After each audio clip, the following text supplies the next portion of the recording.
A severe thunderstorm was located near Lincoln, moving east at 35 miles per hour. Hazard, 60 miles per hour wind gusts and nickel-size hail.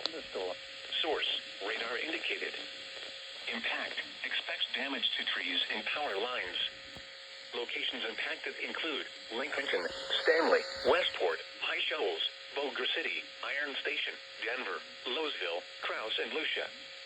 For your protection, move to an interior room on the lowest floor of a building.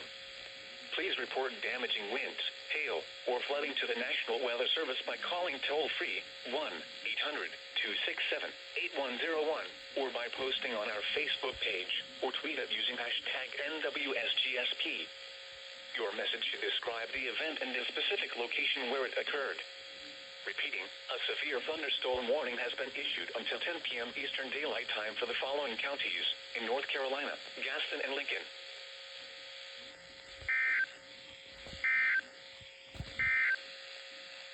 This is